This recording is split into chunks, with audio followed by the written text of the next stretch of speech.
Fala galera, salve, salve! A gente tem um confronto hoje entre duas figuras que fizeram a história da venda de HQs no mundo inteiro, principalmente ao longo dos anos 90.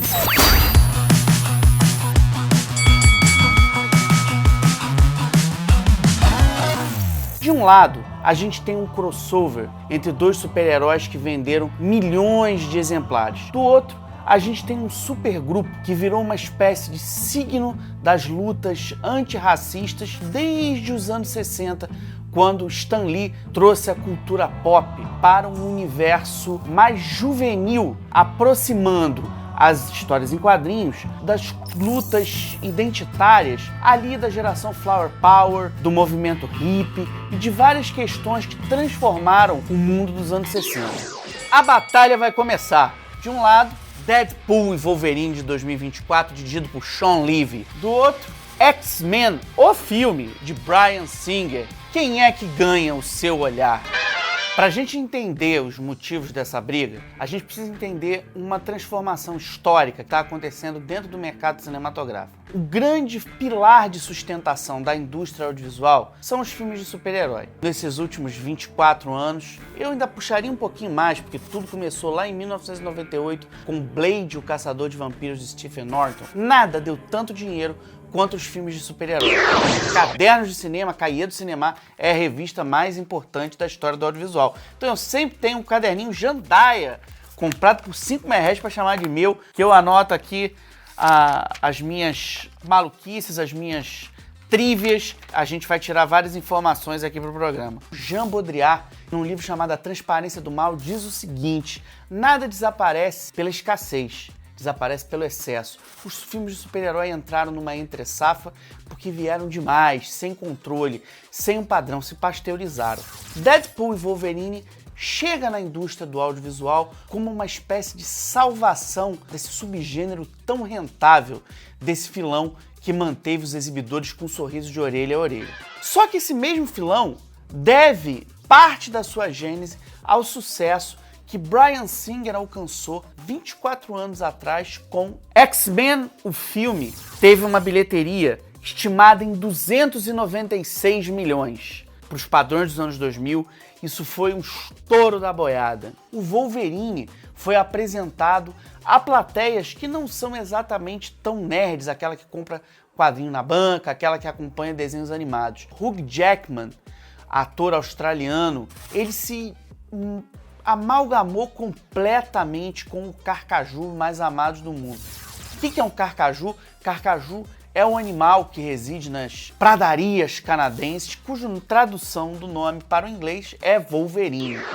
Onde que a gente coloca cada filme desse? X-Men de um lado e Deadpool e Wolverine do outro. X-Men aparece num momento de reconfiguração da indústria audiovisual, num diálogo com as histórias em quadrinhos. Foi o momento que a Marvel finalmente consegue colocar mãos e pés, cabeças, ideias, coração dentro do cinema.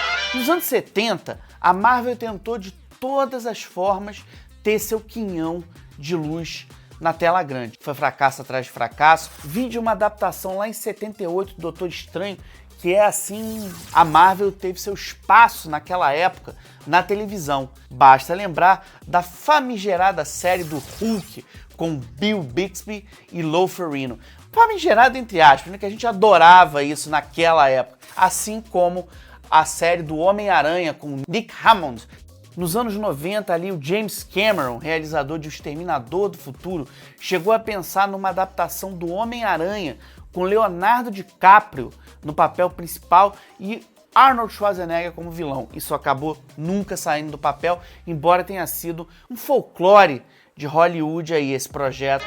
A Marvel enfim saiu do papel por conta de um ator que está em Deadpool e Wolverine, que é o Wesley Snipes. Ali no fim dos anos 90, ele chegou com a ideia de adaptar o Pantera Negra, que acabou sendo imortalizado em 2018 com Chadwick Boseman no papel principal.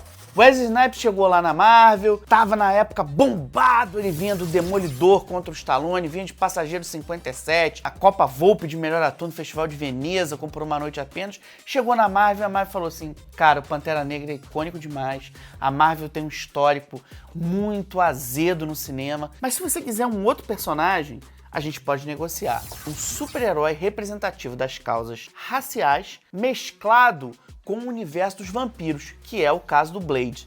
O enorme sucesso daquele filme deu um sinal verde para que os grandes estúdios conseguissem desengavetar projetos ligados à chamada Casa das Ideias. Sam Raimi assume o Homem-Aranha, lá na Columbia Pictures ou Sony. O Quarteto Fantástico vai parar na Fox. E os X-Men, que durante anos esteve no radar do produtor Richard Donner, diretor do Superman, aquele lá de 78, finalmente conseguiu o sinal verde para ser feito. Bryan Singer, que vinha de Os Suspeitos e O Aprendiz, foi o diretor escalado para fazer uma primeira narrativa dos heróis criados em 1963 como uma espécie de signos contra o preconceito, contra a intolerância no universo das HQs. O Bryan Singer resolve encampar um elenco muito peculiar, entre eles o Hugh Jackman, que ninguém conhecia, mas trazendo 2 medalhões. Patrick Stewart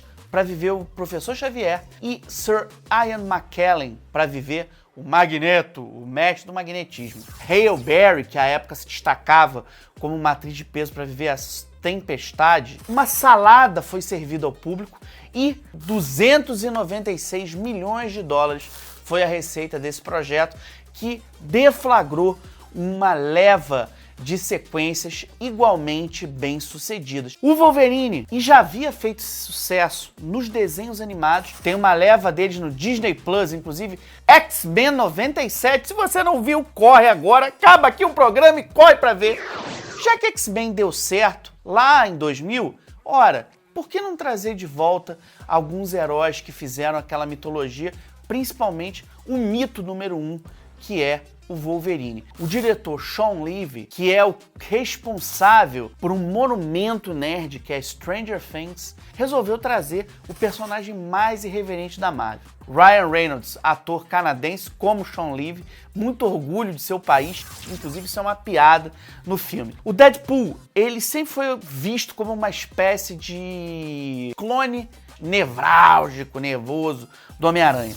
Ele aparece nas histórias em quadrinhos na revista The New Mutants, Novos Mutantes, 98, em 1990, criado por Fabiane Cieza e por um desenhista que hoje divide completamente o mundo dos quadrinhos num fla-flu muito selvagem, Rob Liefeld. Ele criou uma mistura de ninja com poderes de autorregeneração, que embora não seja um mutante, quer ser um X-Men, cai na X-Force, sonha ser um Vingador. Todos os produtos associados à franquia X-Men eram da Fox e foram comprados pela Disney. Eles exigem uma espécie de padrão de bom mocismo imposto pelas regras editoriais da casa de Mickey Mouse. E isso, para um personagem abilolado que fala palavrão, rende uma série de galhos. O mutante interpretado pelo Hugh Jackman, o personagem está completando 50 anos agora em 2024. Criado por Len Wein, John Romita Sr. e Harry Trimp para ser uma espécie de coadjuvante das histórias do Hulk. Acreditem ou não, mas antes de ser um X-Men, o Wolverine enfrentou o Golias Verde. Um outro ponto muito forte, não se faz mais comédia de peso em Hollywood. Eu não estou falando de comédia romântica, eu não estou falando de mistura de gêneros, como family films, como um Shrek, por exemplo, uma animação que é a gargalhada sem fim. Tô falando de comédia pura. A última foi Ted, lá de 2012. Desde então, nenhum filme de comédia americana bateu com gosto a barreira dos 200 milhões de arrecadação. O que o Deadpool Wolverine consegue é unir o melhor dos dois mundos. Um bom filme de super-herói de um lado e ser uma boa comédia do outro. Vamos para as dicas? Além de conferir Deadpool e Wolverine nas telonas e rever X-Men nos streams da vida. Então, quem tiver Netflix, Old Henry, O Retorno da Lenda, com Tim Blake Nelson, um filme que dá uma rejuvenescida, traz um frescor pro faroeste, explorando uma outra ambientação que tira o gênero de qualquer ferrugem possível. Queria chamar a atenção para a edição super bacana do Corvo, os quadrinhos do James O'Barr, feito pela Dark Side, e tá num precinho camarada, ou numa estante virtual da vida, ou dá para comprar na Amazon. Trabalho gráfico precioso, sobretudo necessário agora que o Corvo tá voltando às telas. Chegou a hora de saber. Agora a gente já tem os dois lados do ringue, X-Men ou Deadpool e Wolverine. X-Men envelheceu pavorosamente e é marcado por um dos piores diálogos da história do cinema no conflito da Tempestade com o mutante Groucho. Sabe o que acontece com um corpo que é submetido à eletricidade? O mesmo que acontece com tudo. É um dos diálogos mais sem pé nem cabeça da história do cinema, mas tá lá. Os efeitos especiais são um pouco canhestros, as lutas ficaram um pouco mal trabalhadas. Mas é um filme que tem todo esse posto basilar aí da construção do Império Mágico. Deadpool e Wolverine, do outro lado, joga de uma maneira fresca, feroz, abilolada, muito saborosa, com a picardia, uma picardia que Hollywood parece ter perdido. E o ganhador é Deadpool e Wolverine. Let's fucking go! Let's fucking go. Galera, 7x7 é o canal. Biografias, de dicas, de críticas, de playlists. É só dar um pulinho lá no nosso acervo, conferir o trabalho do meu maninho Gustavo. Vai aprender muito sobre cinema. E não esquece de clicar, que é fundamental pra gente. E semana que vem a gente está de volta. Salve cinema!